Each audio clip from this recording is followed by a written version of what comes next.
Hello and welcome back to Storytime Classics Live. I hope everyone had a great past week. I hope everyone had a safe holiday and a good holiday. We are starting with a brand new series now that I'm extraordinarily excited about. We've done one already. We've done the Adventures of the Blue Carbuncle, I believe. But we're going to go back and start at the very beginning, I believe, with A Scandal in Bohemia. Sherlock Holmes is one of my favorite characters in all of literature. I remember, at least, I'll share a little story. I remember growing up watching the Jeremy Brett version on PBS and just found that fantastic. There go my dogs. They always want to get on the act. We'll be reading Hound of the Baskervilles, by the way, amongst these stories. So that'll be exciting. And we'll get live sound effects. So here we are, just going to jump right into A Scandal in Bohemia. Hope everyone is having a great day today. And here we go.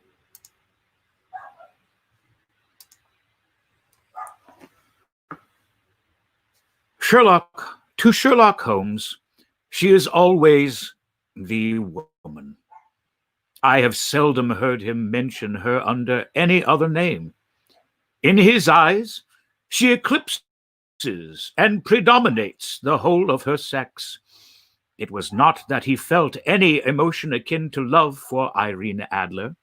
All emotions, and that one particularly, were abhorrent to his cold, precise, but admirably balanced mind.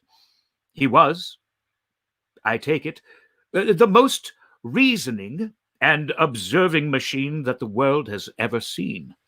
But as a lover, he would have placed himself in a false position.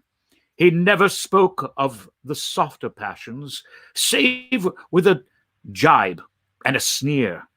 They were admirable things for the observer, excellent for drawing the veil from men's motives and actions, but for the trained reasoner to admit such intrusions into his own delicate and finely adjusted temperament was to introduce a distracting factor which might throw a doubt upon all his mental results. Grit in a sensitive instrument, or a crack in one of his own high-power lenses would not be more disturbing than a strong emotion in a nature such as his. And yet there was but one woman to him, and that woman was the late Irene Adler, of dubious and questionable memory. I had seen little of Holmes lately. My marriage had drifted us away from each other. My own complete happiness and the home-centered interests which rise up around the man who first finds himself master of his own establishment were sufficient to absorb all my attention, while Holmes, who loathed every form of society with his whole Bohemian soul, remained in our lodgings in Baker Street, buried among his old books, and alternating from week to week between cocaine and ambition, the drowsiness of the drug, and the fierce energy of his own keen nature, he was still as ever deeply attracted by the study of crime, and occupied his immense faculties and extraordinary powers of observation in following out those clues and clearing up those mysteries which had been abandoned as hopeless by the official police.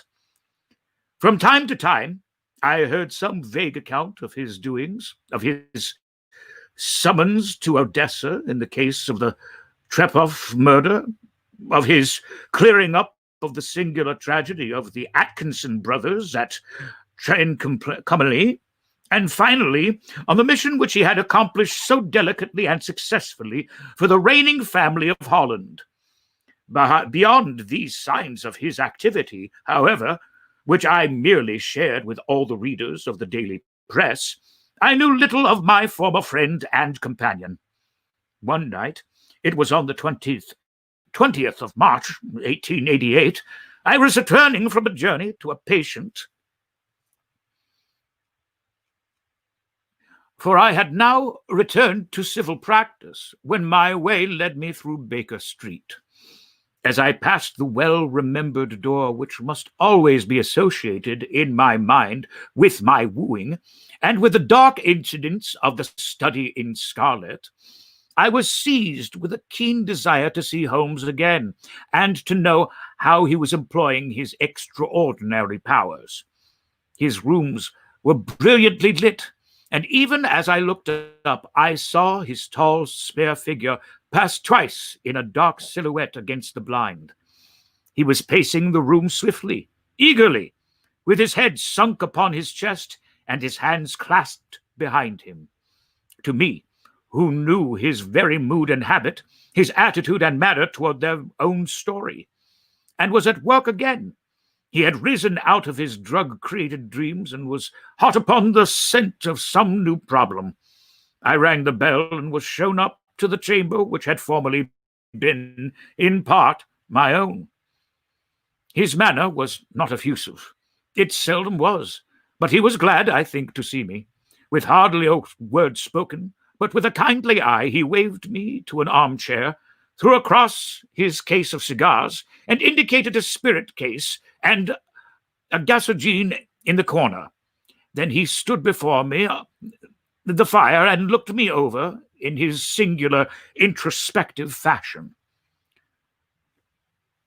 "Wedlock suits you," he remarked. "I think, Watson, you have put on 7.5 pounds since I saw you." "7?" I answered. "Indeed. I should have thought a little more, just a trifle more, I fancy, Watson. In practice again, I observe. You did not tell me what you intended to do to go into harness. Then, how would you know?" "I see it. I deduce it. How do I know that you have been getting yourself very wet lately, and that you have most clumsily and careless servant girl?" "My dear Holmes," said I, "this is too much. You would certainly have been burned had you lived a few centuries ago. It is true that I had a country walk on Thursday and came home in a dreadful mess, but as I have changed my clothes, I can't imagine how you deduce it. As to Mary Jane, she is incorrigible, and my wife has given her notice. But there again, I fail to see how you work it out." He chuckled to himself and rubbed his long, nervous hands together. "It is simplicity itself," said he. "My eyes tell me that on the inside of your left shoe, just where the firelight strikes it, the leather is scored by 6 almost parallel cuts. Obviously, they have been caused by someone who has very carelessly scraped around from the edges of the sole in order to remove crusted mud from it. Hence, you see, my double deduction that you had been out in vile weather, and that you had particularly malignant boot-slitting specimen of the London slavery. As to your practice, if a gentleman walks into my room smelling of adioform, with a black mark of nitrate on the right side of his top forefinger, and a bulge on the right side of the stethoscope, and the bulge on the right side of his top hat to show where he has secreted his stethoscope, I must be dull indeed if I do not pronounce him to be an active member of the medical profession." I could not help laughing at the ease with which he explained his process of deduction. "When I hear you give your reasons," I remarked, "the thing that I could easily do myself, though at each successive instance of your reasoning I am baffled until you explain your process. And yet I believe that my eyes are as good as yours." "Quite so," he answered, lighting a cigarette and throwing himself down into an armchair. "You see, but you do not observe. The distinction is clear. For example, you have frequently seen the steps which lead up from the hall to this room." "Frequently." "How often?" "Well, some hundreds of times." "Then how many are there?" "How many? I don't know." "Quite so. You have not observed, and yet you have seen. That is just my point. Now, I know that there are 17 steps, because I have both seen and observed. And by the way, since you are interested in these little problems, and since you are good enough to chronicle one or two of my trifling experiences, you may be interested in this. He threw a sheet of thick, pink-tinted notepaper which had been lying upon the table. It came by in the last post, said he. Read it aloud.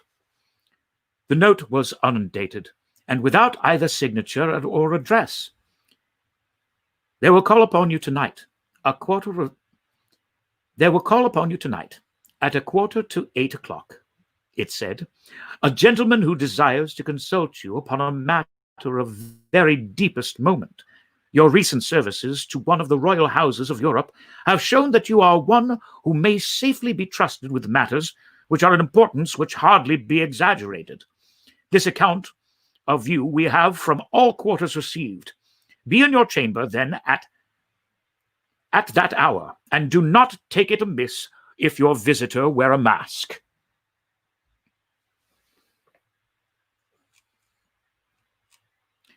This is indeed a mystery, I remarked. What do you imagine it means? I have no data yet. It is a capital mistake to theorize before one has data. Insensibly, one begins to twist facts to suit theories, instead of theories to suit facts. But the note itself, what do you deduce from it? I carefully examined the writing, and the paper upon which it was written. The man who wrote it was presumably well-to-do, I remarked, endeavoring to imitate my companion's process. Such paper could not be brought under half a crown or a packet. It is particularly strong and stiff. Particular. That is the very word, said Holmes. It is not an English paper at all.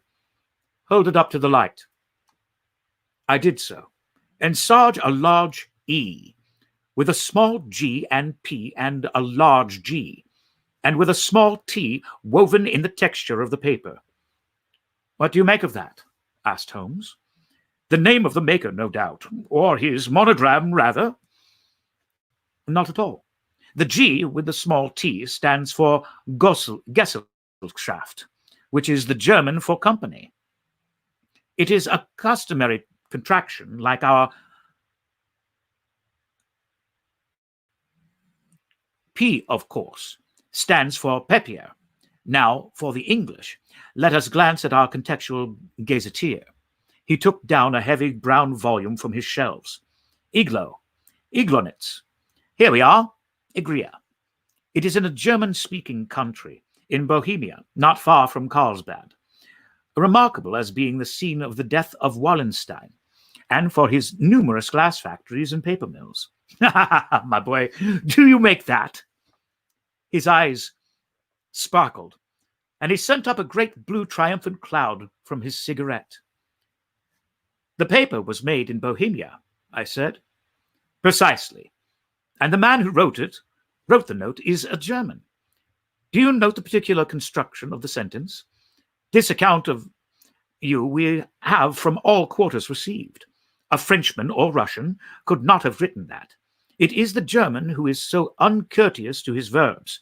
It only remains, therefore, to discover what is wanted by this German, who writes upon Bohemian paper and prefers wearing a mask to showing his face. And here he comes, if I am not mistaken, to resolve all our doubts. As he spoke, there was a sharp sound of horses' hoofs and grating wheels against the curb, followed by a sharp pull at the bell. Holmes whistled. A pair by the sound, said he. Yes, he continued, glancing out the window. A nice little brougham and a pair of beauties. 150 guineas apiece. There's money in this case, Watson, if there is nothing else. I think that I had better go, Holmes. Not a bit, Doctor. Stay where you are. I am lost without my Boswell, and this promises to be interesting. I would be a pity to miss it. But your client, never mind him. I may want your help, and so may he. Here he comes. Sit down in that armchair, Doctor, and give us your best attention. A slow and heavy step, which had been heard upon the stairs in the passage, paused immediately outside the door, and there was a loud and authoritative tap. "Come in," said Holmes. A man entered who could hardly have been less than 6 feet inches in height, with a chest and limbs of a Hercules. His dress was rich, with a richness which would in England be looked upon as akin to bad taste. Heavy bands of astrakhan were slashed across the sleeves and fronts of his double-breasted coat, while the deep blue cloak which was thrown over his shoulders was lined with a flame-colored silk and secured at the neck with a brooch which consisted of a single flaming beryl. Boots, which extended halfway up his calves, and which were trimmed at the tops with rich brown fur, completed the impression of barbaric opulence which was suggested by his whole appearance. He carried a broad-trimmed hat in his hand, while he wore, across the upper part of his face, extending down past his cheekbones, a black vised mask, which he had apparently adjusted that very moment, for his hand was still raised to it as he entered.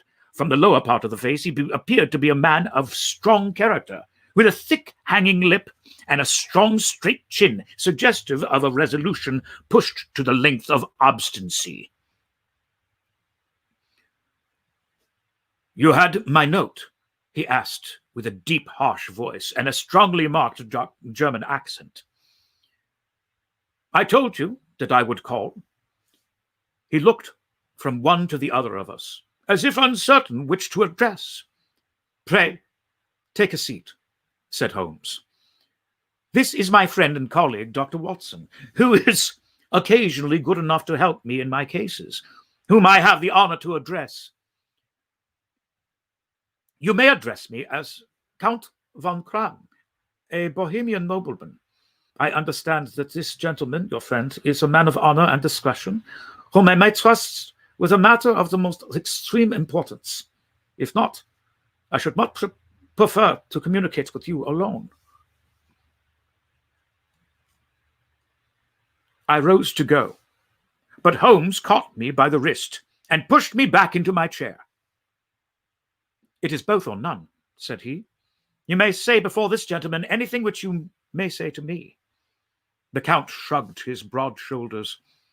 "Then I must begin," said he, "by binding you both to absolute secrecy for 2 reasons, for 2 years. At the end of that time, the matter will be of no importance. At present, it is not too much to say that it is of such weight it may have an influence upon European history." "I promise," said Holmes. "And I." "You will excuse this mask," continued our strange visitor. "The august person who employs me wishes his agent to be unknown to you, and I may confess at once that the title by which I have just called myself is not exactly my own." "I was aware of it," Holmes said dryly. "The circumstances are of great delicacy, and every precaution has been taken to quench what might grow to be an immense scandal and seriously compromise one of the reigning families of Europe. To speak plainly, the matter implicates the great house of Ormstein, hereditary kings of Bohemia." "I was also aware of that," murmured Holmes, setting himself down in his armchair and closing his eyes. Our visitor glanced with some apparent surprise at the languid, lounging figure of the man who had been no doubt depicted to him as the most incisive reasoner and most energetic agent in Europe. Holmes slowly reopened his eyes and looked impatiently at this gigantic client. "If your Majesty would condescend to state your case," he remarked, "I should be better able to advise you." The man sprang from his chair and paced up and down the room in uncontrollable agitation. Then, with a gesture of desperation, he tore the mask from his face and hurled it upon the ground. "You are right," he cried. "I am the king. Why should I accept to conceal it?" "Why, indeed?" murmured Holmes. Your Majesty had not spoken before I was aware that I was addressing Wilhelm Gottsreich Sigismond von Ormstein, Grand Duke of Kassel-Felstein and hereditary King of Bohemia. But you can understand, said our strange visitor, sitting down at once and passing his hand over his high white forehead. You can understand that I am not accustomed to doing such business in my own person. Yet the matter is so delicate that I could not confide it to an agent without putting myself in his power. I have come incognito from Prague for the purpose of consulting you. Then pray consult, said Holmes, shutting his eyes once more. The facts are briefly these. Some 5 years ago, during a lengthy visit to Warsaw, I made the acquaintance of the well-known adventuress Irene Adler. The name is no doubt familiar to you. Kindly look her up in my index, Doctor, murmured Holmes, without opening his eyes. For many years he had adopted a system of docketing all paragraphs concerning men and things, so that it was difficult to name a subject or person on which he could not at once furnish information. In this case, I found her biography sandwiched between that of a Hebrew rabbi and that of a staff commander who had written a monograph upon deep-sea fishes. Let me see, said Holmes. Born in New Jersey in the year 1858. Contralto. La Scala. Prima donna Imperial Opera of Warsaw. Yes! Retired from operatic stage. Ha! Living in London. Quite so. Your Majesty, as I understand, became entangled with this young person, wrote her some compromising letters, and is now desirous of getting those letters back. Precisely so. But how? Was there a secret marriage? None. No legal papers or certificates? None. Then I fail to follow, Your Majesty. If this young person should produce her letters for blackmailing or other purposes, how is she to prove their authenticity? There is the writing. Pooh! A forgery! My private note paper. Stolen. My own seal. Imitated. But my photograph bought. We are both in the photograph. Oh, dear. That is very bad. Your Majesty has indeed committed an indiscretion. I was mad. Insane. You have compromised yourself seriously. I was only the crown prince then. I was young. I am but 30 now. It must be recovered. We have tried and failed. Your Majesty must pay. It must be sought. She will not sell. Stolen, then. 5 attempts have been made. Twice burglars in my pay ransacked her house. Once we diverted her luggage when she traveled. Twice she has been waylaid. There has been no result. No sign of it. Absolutely none. Holmes laughed. It was quite a pretty little problem, said he. But a very serious one to me, returned the king reproachfully. Very indeed. And what does she propose to do with the photograph? To ruin me. But how? I am about to be married. So I have heard. To Clotilde Lothar von Saxe-Meiningen, second daughter of the King of Scandinavia. You may know the strict principles of her family. She is herself the very soul of delicacy. A shadow of a doubt as to my conduct would bring the matter to an end. And Irene Adler threatens to send them the photograph, and she will do it. I know that she will do it. You do not know her, but she has a soul of steel. She has the face of the most beautiful of women, and the mind of the most resolute of men. Rather than I should marry another woman, there are no lengths to which she would not go. None. You are sure that she has not seen it yet? I am sure. And why? Because she has said that she would send it on the day when the betrothal was publicly proclaimed. That would be next Monday. Oh, then we have 3 days yet, said Holmes with a yawn. That is very fortunate, as I have one or two matters of importance to look into just at present.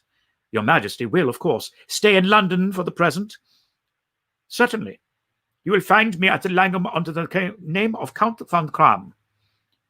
Then I shall drop you a line to let you know how we progress. Pray do so. I shall be all anxiety. Then, as to money, you have carte blanche? Absolutely. I tell you that I give one of the provinces of my kingdom to have that photograph. And for present expenses. The king took a heavy chamois leather bag from under his cloak and laid it on the table. There are 300 pounds in gold and 700 in notes, he said. Holmes scribbled a retweet upon the sheet of his notebook and handed it to him. And Mademoiselle's address, he asked, is Briney Lodge, Serpentine Avenue, St. John's Wood. Holmes took a note of it. Another question, said he. Was the photograph a cabinet? It was. Then, good night, Your Majesty, and I trust that we shall soon have some good news for you. And good night, Watson, he added as the wheels of the royal brougham rolled down the street. If you'll be good enough to call tomorrow afternoon at 3 o'clock, I should like to chat this little matter over with you. Chapter 2.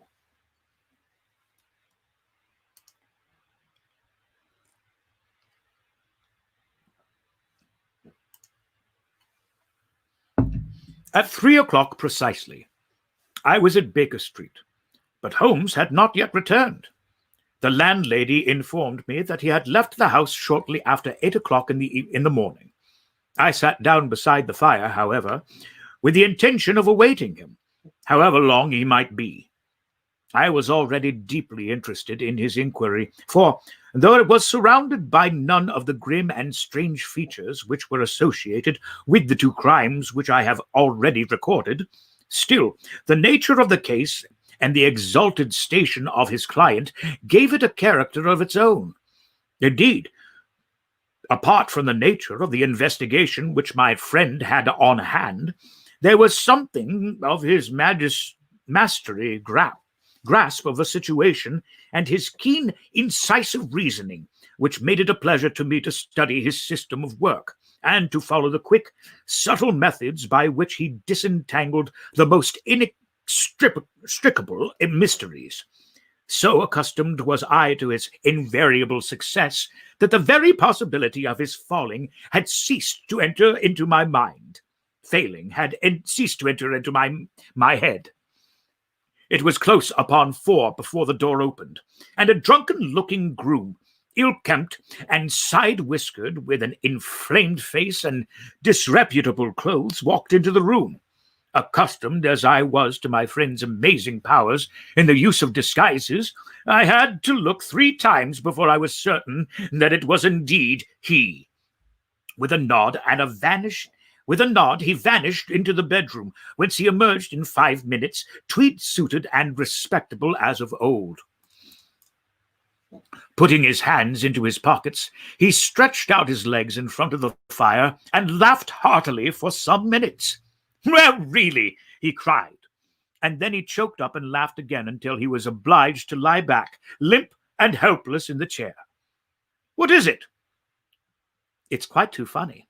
I am sure you could never guess how I employed my morning, or what I ended by doing." "I can't imagine. I suppose that you have been watching the habits, and perhaps the house, of Miss Irene Adler." "Quite so. But the sequel was rather unusual. I will tell you, however. I left the house a little after 8 o'clock this morning in the character of a groom out of work. There is a wonderful sympathy and freemasonry among horserymen. Be one of them, and you will know all that there is to know. And I soon found Briney Lodge as a bijou villa, with a garden in the back, but built out in front right up to the road, 2 stories. Chubb locked to the door, large sitting room on the right side, well furnished, with long windows almost to the floor, and those preposterous English window fasteners that a child could open. Behind, there was nothing remarkable, save for the The passage window could be reached from the top of the coach house. I walked round it and examined it closely from every point of view, but without noting anything else of interest. I then lounged down the street and found, as I expected, that there was a mews in a lane which runs down by one wall of the garden. I lent the osters on hand in rubbing down their horses, and received in exchange 2d, a glass of half and half, 2 fills of shag tobacco, and as much information as I could desire about Miss Adler, to say nothing of half a dozen other people in the neighborhood in whom I was not in the least interested, but whose biographies I was compelled to listen to. "And what of Irene Adler?" I asked. "Oh, she has turned all the men's heads down in that part. She is the daintiest thing under a bonnet on the planet, to say the serpentine muse to a man. She lives quietly, sings at concerts, drives out at 5 every day, and returns at 7 sharp for dinner. Seldom goes out at other times, except when she sings. Has only 1 male visitor, but a good deal of him. He is a dark, handsome, dashing, never calls less than once a day, and often twice. He is a Mr. Godfrey Norton of the Inner Temple. See the advantages of a cabman as a confidant. They had driven him home a dozen times from Serpentine Mews, and knew all about him. When I had listened to all they had to tell, I began to walk up and down near Briony Lodge once more, and to think over my plan of campaign. This Godfrey Norton was evidently an important factor in the matter. He was a lawyer. That sounded ominous. What was the relation between them? What was the object of his repeated visits? Was she his client, his friend, or his mistress? If the former, she had probably transferred the photograph to his keeping. If the latter, it was less likely. On the issue of this question depended whether I should continue my work at Briony Lodge or turn my attention to the gentleman's chambers in the Temple. It was a delicate point, and it widened the field of my inquiry. I feel that I bore you with these details, but I have to let you see my little difficulties if you are to understand the situation. "I am following you closely," I answered. I was still balancing the matter in my mind when a hansom cab drove up to Briony Lodge, and a gentleman sprang out. He was a remarkably handsome man, dark, aquiline, and mustached, evidently the man of whom I had heard. He appeared to be in a great hurry, shouting to the cabman to wait, and brushed past the maid who opened the door with the air of a man who was thoroughly at home. He was in the house about a half hour, and I could catch glimpses of him in the windows of the sitting room, pacing up and down, talking excitedly and waving his arms. Of her I could see nothing. Presently he emerged, looking even more flurried than before. As he stepped up to the cab, he pulled a gold watch from his pocket and looked at it earnestly. "Drive me like the devil," he shouted, "first to Gross and Hankley's, to Regent Street, and then to the Church of St. Monica and the Edgware Road. Half a guinea if you do it in 20 minutes. Away they went, and I was just wondering whether I should not do to dwell to follow them, when up the lane came a neat little landau. The coachman, with his coat only half buttoned, and his tie under his ear, while all the tags of his harness were sticking out of the buckles. It hadn't pulled up before she shot out of the hall door and into it. I only caught a glimpse of her at the moment, but she was a lovely woman, with a face that a man might die for. "The Church of St. Monica, John," she cried, "and half a sovereign if you reach it in 20 minutes. This was quite too good to lose, Watson. I was just balancing whether I should run for it or whether I should perch behind her landau when a cab came through the street.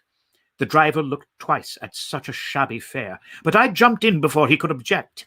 'The Church of St. Monica,' said I, 'and a half a sovereign if you reach it in 20 minutes. It was 25 minutes to 12, and of course it was clear enough what was in the wind. My cabby drove fast. I don't think I ever drove faster, but the others were there before us. The cab and the landau, with their steaming horses in their front, were in front of the door when I arrived. I paid the man and hurried into the church. There was not a soul there to save the two whom I had followed, and a surpliced clergyman who seemed to be expostulating with them. They were all three standing a knot in front of the altar. I lounged up to the side aisle like any other idler who has dropped into a church. Suddenly, to my surprise, three at the altar faced round to me, and Godfrey Norton came running as hard as he could towards me. "Thank God!" he cried. "You'll do. Come, come!" "What then?" I asked. "Come, man, come. Only 3 minutes or it won't be legal." I was half dragged up to the altar, and before I knew where I was, I found myself mumbling responses which were whispered in my ear and vouching for things for which I knew nothing, and generally assisting in the secure tying up of Irene Adler, spinster, to Godfrey Norton, bachelor. It was all done in an instant, and there was the gentleman thanking me on the one side and the lady on the other, while the clergyman beamed on me in front. It was the most preposterous position in which I ever found myself in my life, and was the thought of it that started me laughing just now. It seems that there had been some informality about their license, that the clergyman absolutely refused to marry them without a witness of some sort, and that my lucky appearance served the bridegroom from having to sally out into the streets in search of a best man. The bride gave me a sovereign, and I mean to wear it on my watch chain in memory of the occasion. "This is a very unexpected turn of affairs," said I. "And what then?"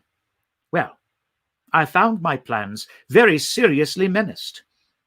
It looked as if the pair might take an immediate departure, and so I necessitate very prompt and energetic measures on my part. At the church door, however, they separated, he driving back to the temple, and she to her own house.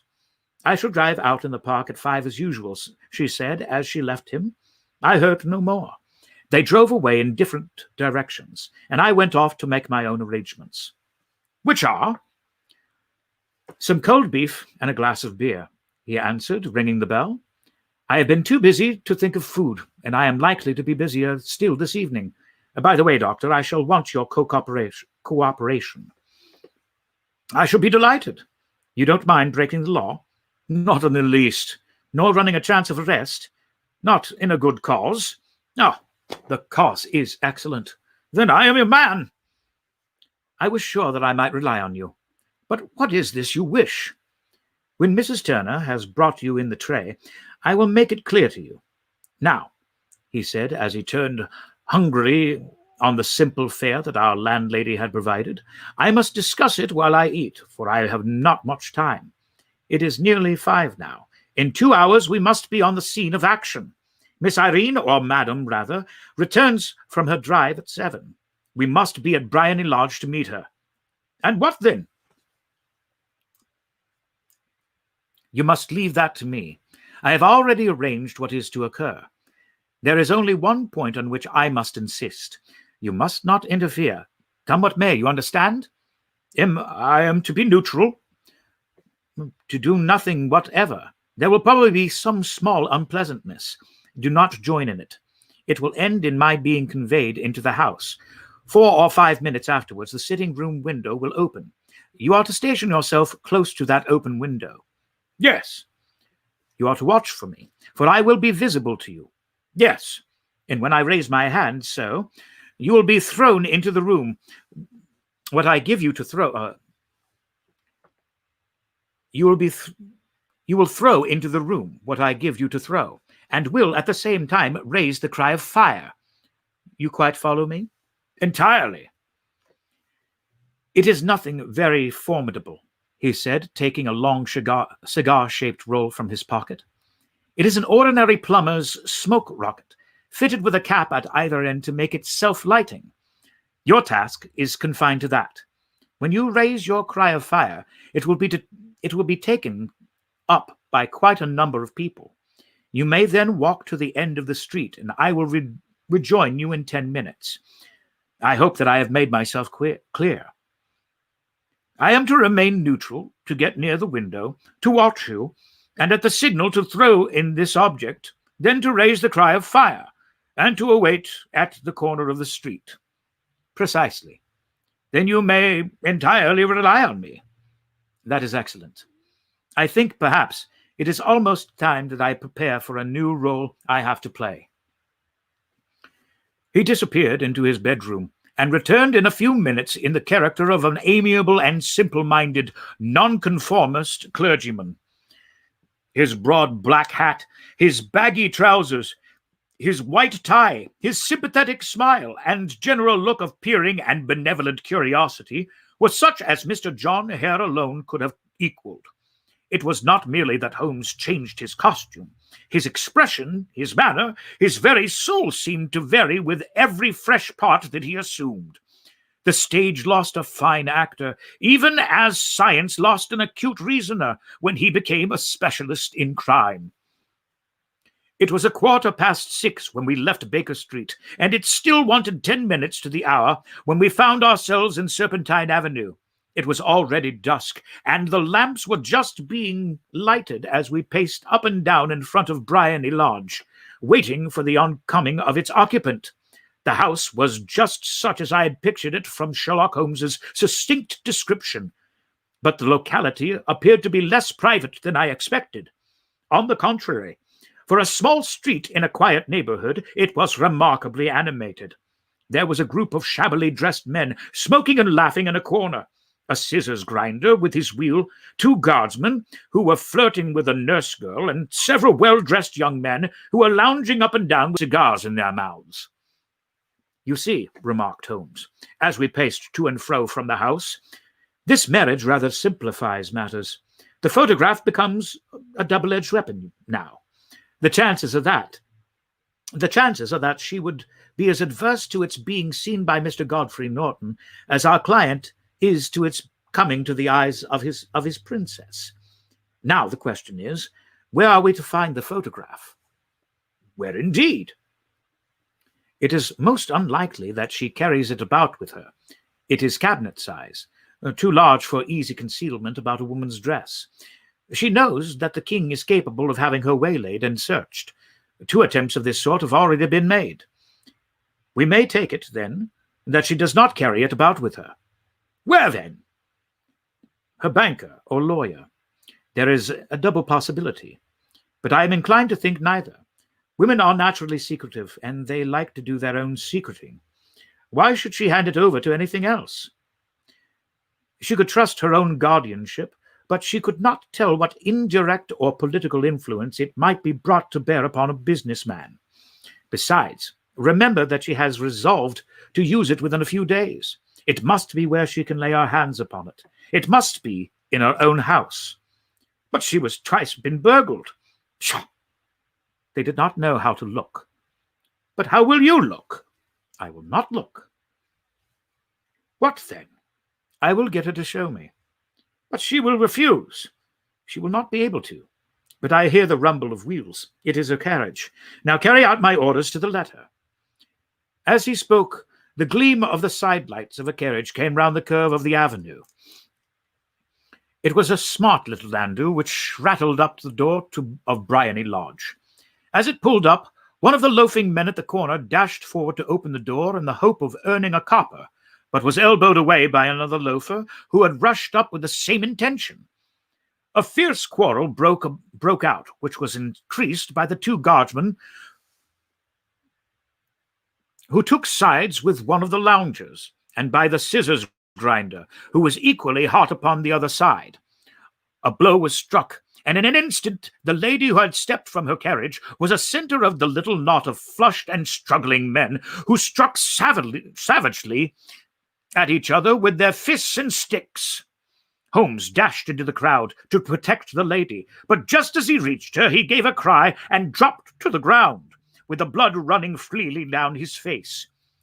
At his fall, the guardsmen took to their heels in one direction and the loungers in another, while a number of better-dressed people, who had watched the scuffle without taking part in it, crowded in to help the lady and to attend to the injured men. Irene Adler, as I will still call her, had hurried up the steps, but she stood at the top with her superb figure outlined against the lights of the hall, looking back into the street. "Is the poor gentleman much hurt?" she asked. "He is dead," cried several voices. "No, no, there is life in him," shouted another. "But he'll be gone before you can get him to a hospital." "He is a brave fellow," said a woman. "They would have had the lady's purse and watch if it hadn't been for him. They are a gang, and a rough one, too. And he's breathing now." "He can't lie in the street. May we bring him in, Ma'am?" "Surely, bring him to the sitting room. There is a comfortable sofa. This way, please." Slowly and solemnly, he was borne into Briony Lodge and laid out in the principal room. While I still observed the proceedings from my post by the window, the lamps had been lit, but the blinds had not been drawn, so that I could see Holmes as he lay upon the couch. I do not know whether he was seized with the compunction at that moment for the part he was playing, but I know that I never felt more heartily ashamed of myself in my life than when I saw the beautiful creature against whom I was conspiring, or the grace and kindness with which she waited upon the injured man. And yet it would be the blackest treachery to Holmes to draw back now from the part which he had entrusted to me. I hardened my heart and took the smoke rocket from under my ulster. After all, I thought, we are not injuring her. We are but preventing her from injuring another. Holmes sat up on the couch, and I saw him motion like a man who is in need of air.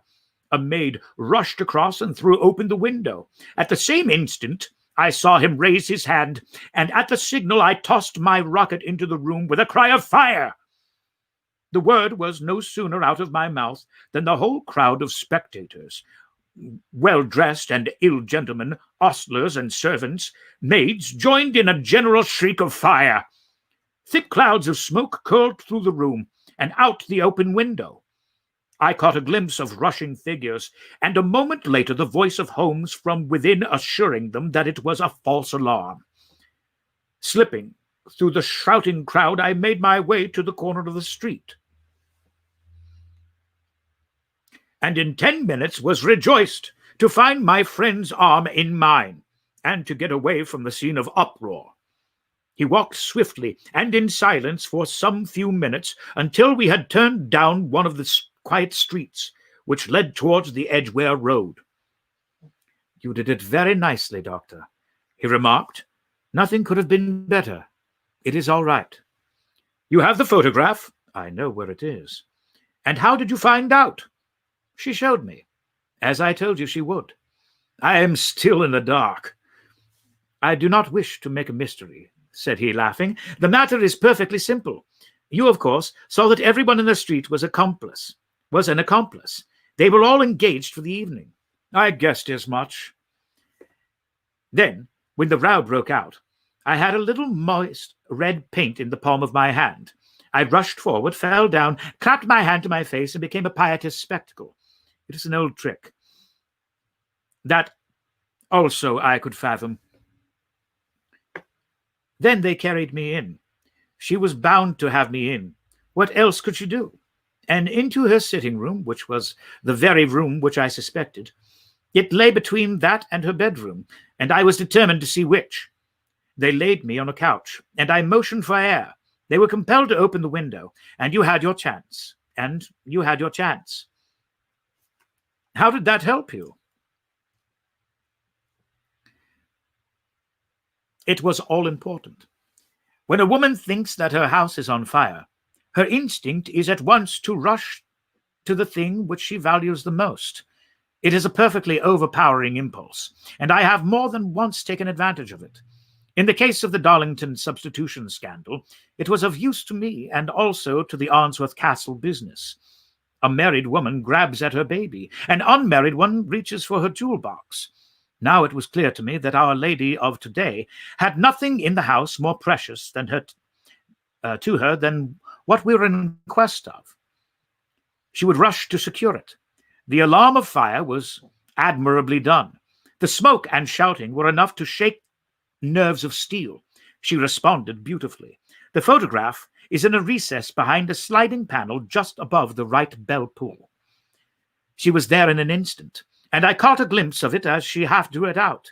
When I cried out that it was a false alarm, she replaced it, glanced at the rocket, rushed from the room, and I have not seen her since. I rose and, making my excuses, escaped from the house. I hesitated whether to attempt to secure the photograph at once, but the coachman had come in, and as he was watching me narrowly, it seemed safer to wait. A little over precipitance may ruin all. And now, I asked, our quest is practically finished. I shall call with the king tomorrow, and with you, if you care to come with us. We shall be shown into the sitting room to wait for the lady, but it is probable that when she comes she may find neither us nor the photograph. It might be a satisfaction to His Majesty to regain it with his own hands. And when will you call? At 8 this morning. She will not be up, so that we shall have a clear field.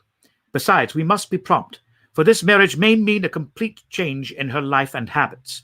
I must wire the king without delay. We had reached Baker Street and had stopped at the door.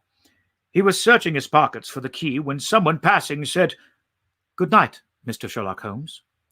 There were several people on the pavement at the time, but the greeting appeared to come from a slim youth in an ulster who had hurried by. "I have heard that voice before," said Holmes, staring down the dimly lit street. "Now I wonder who the deuce that could have been."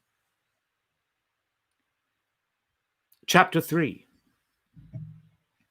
And we will stop here, as it is 12:53 today, and we will resume with A Scandal in Bohemia tomorrow. Thank you for tuning in today. We hope you have a great rest of your day. And if you're going outside, please be careful and please wear a mask. We'll see you again tomorrow.